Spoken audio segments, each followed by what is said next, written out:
underneath the posts. Egan surveying the left, goes right, goes himself. Wayde Egan! Well, he's the man who set it all up. Oh, yeah, he is a fine hooker, and he is not far away from wearing a Blues jersey one day. He hails from Lithgow, but he's did all his junior rep playing in the Penrith Panthers district before going over to the Warriors, and he's forging a great career in a team that is sitting nicely in the top four at the moment. Wayde Egan joins us on Sportsday. How are you, Wade? Hey, boys. Thanks for having me. Yeah, going Pleasure. good. No, thank you very much. Now, the last time I saw you, Wade, last year. You were over here playing the Gold Coast Titans. I was playing golf behind you and Sean Johnson, a few of the boys, and you were spraying them everywhere. So is that improved? Mate, I think that was a bad luck charm. We actually got dished up by about 50 points 2 days later, so I've scrapped the golf on the way trips. That's gone in the back pocket. Okay, what about the Kiwi vocab? Like you go over there as a Lithgow boy, Western Sydney playing your footy, and it's all about double pluggers, thongs, eskies, dooners. Have you started using some of the phrases like duvet and chili bin and stuff like that? Jandals. Nah, I've stuck strong, mate. I've stuck strong to my Lithgow roots, and I haven't given in yet. Probably say bro a little bit more than I used to when I was back living in Lithgow, but that's about it, mate. But do you get back to Lithgow much? I mean, my family used to have a property at Rydal, like next to Lithgow, and there's not a lot going on out there at Lithgow. Do you get back out there much? You still got family out there? Yeah, still got family out there, mate. Mum and Dad still live out there, and I don't get back too much. Obviously, in the off season, I'll head back there for a couple of weeks, and over Christmas we're usually there, but I don't get back there too much. But you're right, mate. There's not too much going on out the west near Lithgow, especially Rydal too. There wasn't much going on out there. Not a lot to do, but sometimes that's a good thing. Just get away from all the noise, mate. You're an integral part of this Warriors side now. You lose Metcalf. Barnett, how does the team react to that? You as a senior player in there, like I said, an integral part, how do you keep everyone together to just keep yourselves on track? Because it certainly worked on the weekend, whatever you did. Yeah, mate, obviously they're two huge losses anytime you lose two calibre players like that. Lukey Met was, up there with the Daily M. He was having an outstanding season, and Barnes is probably, one of the best front rowers in the game. So, to lose those guys is very disappointing for us. But, you sort of see on the weekend the guys have stepped in for those guys like Tanner Boyd and obviously our young guys off the bench that play in the middle. They've done a great job. So I think it's just going to, give opportunities to other guys to sort of succeed. You just mentioned Tanner. Now, you've been around a fair while now. You're nearly approaching 150 games. Now, when you look at Tanner Boyd, and both Rat and I, we know a lot about Tanner because obviously he did all his schooling on the Gold Coast. And so what impressed you about his game? Because we know a lot about him. We know how committed he is. We know how he can play the game and how good he potentially can be. But what impressed you about his game last week? I think just the confidence he plays with.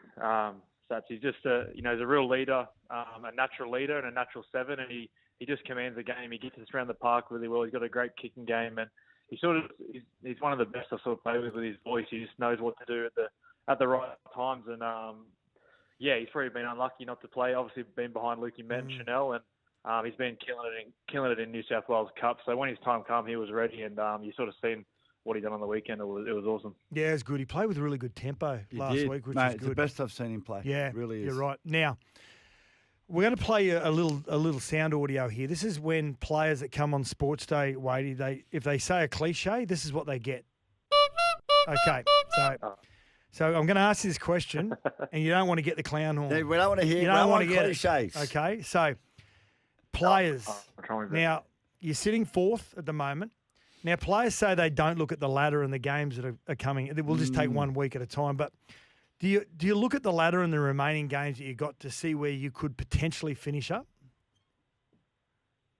Honestly, mate, I actually don't really look at the ladder, to be fair. I just, obviously, I knew that was coming. Obviously, you look at the ladder to see where you are, but it is cliche. A big fish speaks about it all the time. We're just taking it one game at a time and just trying to win that week. So I've probably just done the most cliche of all time there, but sorry, boys. No, all good. Now, you talk about big fish, James Fisher-Harris, premiership winner with the Panthers. Such a great inclusion for you guys this year. How has he been with the likes of the Blayke Brailey? You know, those younger guys, they must just be frothing being around him and just being able to soak up that energy. Yeah, mate, it's been awesome for those young guys to have a leader like Fish. Obviously, he's done so much in the game already, and he's one of the hardest trainers as well. You know, he's done so much, but he still continues to try and develop his game and get better. And he's sort of setting the standard at training with what we do. We just make sure we win every day, and I think that's sort of helping us at the moment. Not trying to look too far ahead, just sort of focusing on that moment and trying to win each day and get better. Yeah, mate. What is it about what you're doing over there? You took Aaron Clark from the Gold Coast, and I think I'm seeing him play the best. I think he's one of the most valuable best signings buys. this year. Yeah. He's been phenomenal. And then you got Tanner Boyd, who's playing out of his skin on the weekend. What is it about the environment there that's bringing the best out of these players from other clubs? Yeah, I'm not too sure, mate. Yeah, as you spoke about, Aaron, he's been outstanding this year. He's probably been one of the best locks in the comp, I think, and he's probably been one of the best signings in the comp. We're lucky to have him, and I think it's just Webby sort of just allows players to be themselves, I think, mate. And Aaron had a great preseason, worked really hard, and then obviously fell into the starting lock position, and he's just owned it ever since then. And he's playing some outstanding footy. He's probably been, in our top 3 players each week, probably for every round. To be fair, he's been unreal, and it's been great playing alongside him. Now, coming through the system, Wade, at the Penny Panthers, a great stable of young players coming through and potential coming through all the time. And you would have seen that firsthand before you went over to the Warriors. Now, all of a sudden you arrive at the Warriors and you see these young people coming through, these Jacob Labans, these Halasema, all these young back rows and outside backs that are starting to emerge into the NRL squads as well. I mean, there must be just a plethora must be multiple amounts of these athletes that are just waiting to be picked up over in New Zealand. Yeah, it's awesome to see, mate. I think there's sort of been a surge of sort of rugby league involvement ever since sort of the Up the Waz movement sort of come along, I guess. I guess that helped as well. And now you're getting guys coming up from Christchurch, coming up from the South Island, Wellington, and they're all sort of coming through the pathways, and now you're seeing the rewards. I think Jakey Laban, as you spoke about, he's from Wellington. Tanner, he's from Christchurch. So, yeah, there's guys that are sort of not based in Auckland. Now they're sort of getting them from all over New Zealand, which is really awesome to see. And, yeah, they're freaks, some of these kids. I think Lekker's still 19 or 20, and, he's ridiculous. So, it's really cool to see the young kids, and they're athletic freaks, and it's just so cool to, get to play alongside them. I wish I had that ability. What are the well, you went okay yourself at that young age, don't worry. But when you were what are the young kids like now when they come into NRL squads? I remember being like an 18, 19, 20-year-old and terrified. You're terrified, but are they a lot more confident these days in the dressing room and around the senior players? Yeah, they are actually, mate. I don't know what it is, the TikTok era or something, but I was sort of the same as you. I think I was bloody petrified when I walked in there and seen grown men, but it's sort of I guess a different era, and they come in with a bit of confidence of what they've done at the junior level, and honestly, I think it helps. You get guys like Blayke, Jacob, Dimitri, all our guys that are able to play first grade straight away and without any fear, and it's pretty cool to see. Yeah, it is. It's unreal, and that confidence that they bring from wherever they bring it from, you just want it in spades. Because I know it took me a couple of years to develop into that type of a player with confidence to be out on the field. But that Leka Halasema, geez, he is something else. I wanted to ask you. You mentioned these players coming up from Wellington and Christchurch. There's talk about a second team in New Zealand. Have you made enough inroads? Do you think, being over there for the last few years, you've made enough inroads into rugby union that you could comfortably field a second team from New Zealand? Or would you want one? Or would you want to compete with one? Yeah, well, at the moment we wouldn't want them, so we get every good player from New Zealand. But honestly, mate, like rugby league's that popular at the moment that you probably could have another team here and it'd be successful.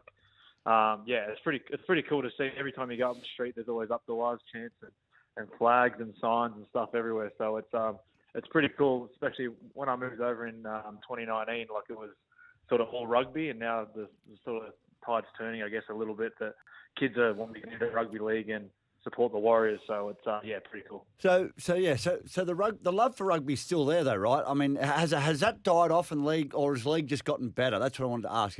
Have you seen like a fall away from the support of rugby, or that's still there and the support of league has just grown? Oh, I'm not too sure, mate. Like rugby is still definitely a popular sport here. I was watching the All Blacks game on the weekend, and it was sold out. It's obviously very highly popular, but I think people are more interested now in rugby league as well. Yeah. There might be supporters that support both, so it's good for the country, I guess, if everyone's enjoying their sport, and you got people enjoying both rugby and rugby league, which is cool. Right. Good stuff. Now, before we let you go, we're going to get into this. Getting to know you. Getting to know all. Okay. Wayde Egan from the New Zealand Warriors, on a night out, having a few drinks with your teammates. Who's the last man standing? Oh, sorry. You there? You there, mate? Yep, go. Okay, gotcha. Okay. Yep. We'll go again. Yep. So, when you're out on having a few beers with your teammates, who's the last man standing? Last man standing. The first man not standing is Blayke Matt. He usually smoke bombs it pretty early. Yep. Last man. Big Mitchy Barnes. He's pretty good. He'll stay for a while. Kurt Capel, the old dogs. Nice. Yeah, they're pretty rock solid. They're committed. Okay, who would be not late to the bus because everyone's on time, but who would be last to the bus? Late to the bus. Don't want to throw him under. No, Andrew Webster's actually been late. Oh, wow, nice. That's nice. Bang, that's good. Yeah, good. Stick that under the up the sleeve. To use Okay. later. Just a couple of times. So we've had to give him a few penalties over the last few years. So Nice. I'll just leave it. Nice. Okay. Who's the most obvious one, most annoying teammate? Who's the one that just never shuts up, always under everyone's grill? Most annoying teammate. Oh God, Blayke Matt doesn't shut up. He's pretty full on. Freddie Lustig's a bit of a pest. He sort of plays pranks on a few bits, so he hasn't really targeted me too much. But I know he can get under the skin of a few of them. What's the guy with Blayke Matt and the glasses? Like, is he like Coke bottles? Is he blind? Is he? I'm not sure. I think he wants to be Superman. You reckon? Oh, he okay. wears those during the day and then takes them when he's a footy player. Nice. Okay. If there was one teammate that had an OnlyFans account and it wouldn't surprise you, who would it be? Probably Rocco Berry. He's All right. He's pretty happy with he's himself. a pretty boy, big rock. So it could be him. Yeah, he's pretty happy with himself. Okay, if you robbed a bank with a teammate, most likely not to give you up, like who's the safest teammate to rob a bank with? Oh, safest teammate. That's solid. Oh, it's a good question.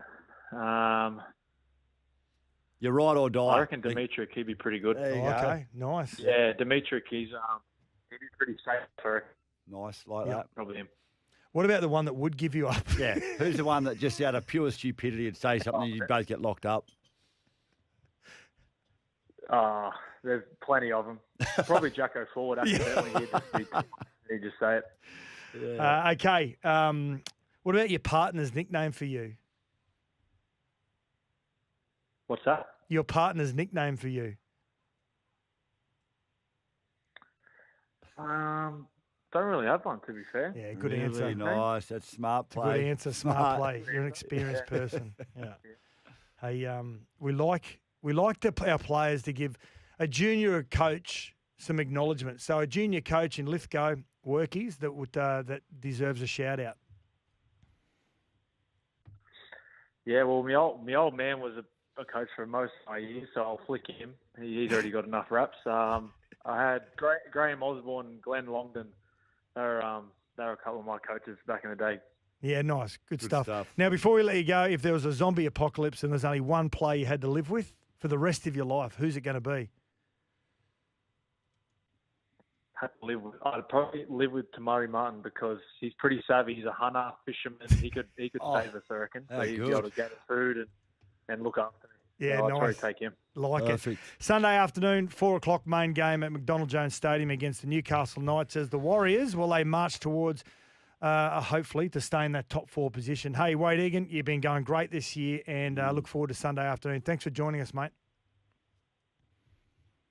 Thanks, boys. Appreciate it. Thanks for having me. It's a massive game this weekend against the Roosters. They're both sitting 8th and 9th on the table. They've both got a for and against it as much the same as well. So this is a finals before the finals for both these sides. Critical. And this young man in the number 9 jersey, I think, especially over the last 4 to 5 weeks, has been one of the form number 9s in the competition. Agreed. Blayke Brailey from the Cronulla Sharks joins us on Sportsday. How are you, Blake? Good, thanks. Very well. Thanks for having me. Did you and your brothers flog each other growing up in the backyard? Not too much. We were pretty, quiet and calm household, but there was the odd occasion where we'd go out, that's for sure, yeah. Oh, there's another one of his, isn't there? You got a younger brother as well, don't you? Yeah, he's actually the most fiery, I reckon, the little one. He's probably the angriest out of all of us, so if you say one thing too far, he'll probably get a little bit angry, but... yeah, he's the dangerous one. Yeah, well, he's got to put up with his 2 older brothers and putting shit on him, I guess. It's a rough place. Now, mate, your form over the last month, I don't know, you've just triggered into this, amazing running 9 that, it's always been there, but it's just been such a consistent part of your game for the last month. Was there something that triggered that? Was Fitzy in your ear, or did you just think, I've got to help the boys out more, there's more I can do? Because, playing for 80 minutes, it's not easy. So I guess you've got to always consider... the fuel tank when you're out there. Yeah, definitely. I think every year and every week, Fitzy always encourages me to run. He, it's a big strength for myself and our team. And, like you said, the last, couple months or few weeks, I've really in a good patch at the moment with, recognising when to run and taking meters when they are up for offer. So it's working well for us at the moment, and hopefully I can keep the form going because I know if I'm running, the team's on the front foot, and it goes a long way to us winning. Hey, Blake, on the flip side of that, I've always wanted to know in the modern game, if your forward pack, and we always hear, the hooker couldn't run today because his forward pack lost the battle. It didn't build a platform. But if your forward pack isn't winning the middle and isn't creating a platform, as a number 9, when you're on the run, how do you create momentum in other ways?